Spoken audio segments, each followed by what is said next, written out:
Hello there students, welcome to EB Chemistry. Big breaking news. HS প্ৰথম বৰ্ষৰ পৰীক্ষাৰ্থীৰ ছাত্ৰ ছাত্ৰীসকলৰ কাৰণে আহিছে এটা ভাল খবৰ। কোনো পৰীক্ষাৰ্থীয়ে অনুত্তীৰ্ণ নহয় 2022 চনত অনুষ্ঠিত হৈ থকা HS প্ৰথম বৰ্ষৰ পৰীক্ষাত। আজি এই বিষয়ে প্ৰকাশ পাইছে এটা বাতৰি। উচ্চতৰ মাধ্যমিকৰ প্ৰথম বৰ্ষৰ কোনো পৰীক্ষাৰ্থী অনুত্তীৰ্ণ নহয়। এই বিষয়ে প্ৰকাশ হোৱা বাতৰিটোত কি আছে চাই লওক সবিশেষ। অসম ছাত্ৰ পৰিষদে শিক্ষা সঞ্চালয়ৰ সচিবক সাক্ষাৎ কৰি স্মাৰক পত্ৰ প্ৰদান কৰে তথা আলোচনাত মিলিত হয়।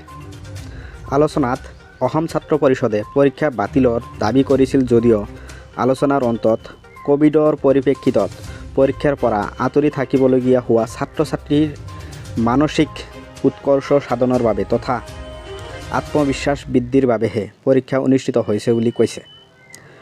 সচিবগৰাকীয়ে উচ্চতৰ মাধ্যমিক প্ৰথম বৰ্ষৰ কোনো ছাত্ৰ ছাত্ৰী অনুত্তীৰ্ণ নহয় বুলি অসম ছাত্ৰ পৰিষদৰ দাবীৰ প্ৰতি সঁহাৰি জনাই নিশ্চয়তা প্ৰদান কৰে। আলোচনাত সচিব পুলক পাটগিৰি, পৰীক্ষা নিয়ন্ত্ৰক পংকজ বৰঠাকুৰ, অসম ছাত্ৰ পৰিষদৰ সভাপতি ত্ৰিনয়ন বৰুৱা, সম্পাদক কংকৰী চুতীয়া আৰু মুকুট দাস তথা উপসভাপতি ৰবিশংকৰ কোঁৱৰ উপস্থিত থাকে। তো এইখন আলোচনাৰ পৰা নিশ্চিত হৈছে যে HS প্ৰথম বৰ্ষৰ পৰীক্ষাৰ্থীৰ ছাত্ৰ ছাত্ৰীসকল কোনোৱে অনুত্তীৰ্ণ নহয়, অৰ্থাৎ ফেইল নহয়, সকলোৱে পাছ কৰিব। এইখন আলোচনাৰ পৰা এইটো কথা নিশ্চিত হৈছে।